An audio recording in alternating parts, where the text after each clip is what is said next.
शेगाव तालुक्यातील केस गळती प्रकरणानंतर आता ज्या गावामध्ये केस गळती होते त्या गावामध्ये अनेक समस्या निर्माण होत आहेत।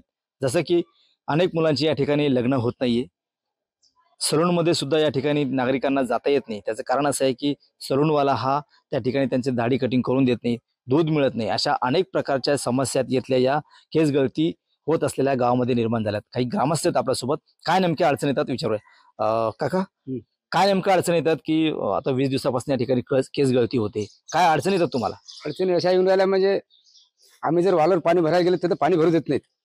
दुसरं म्हणजे बाजाराला भाजीपाला जर गेलो ते भाजीपाला घेऊ देत नाही। दुसरं आज येते, अरे त्याच्याकडे पैसे घेऊ नका, नाहीतर आम्ही त्याच्याकडे भाजीपाला घेऊ देत नाही। तो दुकानदार म्हणते भाऊ बाहेर जा तुम्ही, चक्कीवर दळून देत नाहीत। मजूर वर्ग आहे, स्त्री वर्ग आहे, कामाला जाऊ देत नाही। 25 दिवस झाले घरी जात। तसंच कुठे बाहेर गाले आम्ही बाहेर जाणंच बंद आहे।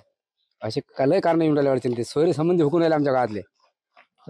दाढी कटिंग वाला पण येऊ देत नाही येऊ देत नाही ते सलूनवाले। ते म्हणतात बा तुमची कटिंग जर दाढी केली, आम्ही कटिंग तर नाही चालत, दाढी जर केली म्हणतात तर ते ब्लेड जाय जे वस्त्र असते तो दुसऱ्याला वापरला तर ते आमचं दुकान बंद होईल, असे आम्हाला इशारे करून राहिले म्हणतात गावातले लोक की बनवायला येऊ देऊ नका। कशामुळे होते सगळं, काय कारण काय? कारण हे केस गळती झाले ते वाटतं बा यांना काय झाले, म्हणजे नेमकं कोण कारण समजून नाही राहिलं, त्याच्यामुळे ते येऊन देऊन राहिले। ते म्हणतात तुम्ही रिकवर झाल्यावर या, तसे येऊ नका। नक्कीच अनेक अडचणी येत्या या ग्रामस्थांना येत आहेत। भाऊ काय सांगाल, मुलांचे लग्न होत नाही असं कळतंय, मुलींचे लग्न होत नाही कळतंय, काय नेमकं कारण आहे? नेमकं कारण हे केस गळतीमुळे सोयरीक संबंध नाहीच, कोणी पाहुणेच गावात येत नाहीत। काय पाहुणे काय म्हणतात? यापूर्वी आता या केस गळती होण्याच्या अगोदर पाहुणे येत होते, आता काय कारण, काय का बरं येत नाही, काय म्हणतात? पाहुणे हेच म्हणतात की बाबा आम्ही नंतर येऊ, 15 दिवसानंतर येऊ। केस गळतीचं मुख्य कारण आहे।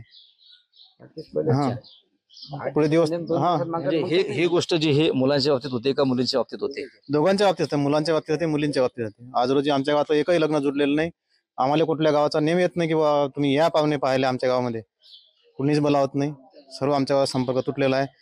दूध आमच्या गावातलं डेअरीवर घेत नाहीत, कुठे वालवर नाही, चक्कीवर नाही, सर्व बंद आहे। नक्कीच गावातले जे उपवर मुलगा मुलगी त्यांचं लग्न सुद्धा या ठिकाणी जुळत नाही, मजुरी मिळत नाही। तुम्ही नेहमी मजुरीला जाता, आता तुम्हाला मजुरी मिळते का आता सध्या? नाही, काहीच नाही। का बरं, काय कारण काय? मजुराला तुम्ही ज्या ठिकाणी जात होते मजुरी करायला ते काय का सांगतात? या टक्कल बोलला होता तुम्ही, कैसाराचे आमच्या इकडे येऊच नका आणता, सोबतची मजुरी देत नाही, सोबतची मजूर देत नाहीत। मग सध्या तुम्ही आता घरीच आहेत का? हो, घरी जा। ह्या ज्या अडचणी आहेत त्या इथल्या ज्या ग्रामस्थांना येतात, मजूर मिळत नाहीये, दूधवाला त्यांना दूध देत नाहीये, सलूनवाला सलून मध्ये गेल्यानंतर त्यांची दाढी कटिंग जी असेल ती सुद्धा करून देत नाही। सगळ्यात महत्त्वाचा मुद्दा जो आहे इथल्या उपवर मुला मुलीचा त्यांची लग्न जुळत नाही, हा सगळ्यात मोठा मुद्दा इथल्या या जे केस गळतीच्या मधले जे गाव आहेत तिथल्या गावातील नागरिकांना या ठिकाणी आणि या समस्या उद्भवत आहेत। कॅमेरामन निलेश देशमुखसह गणेश सोळंकी, TV9 मराठी, बुलढाणा।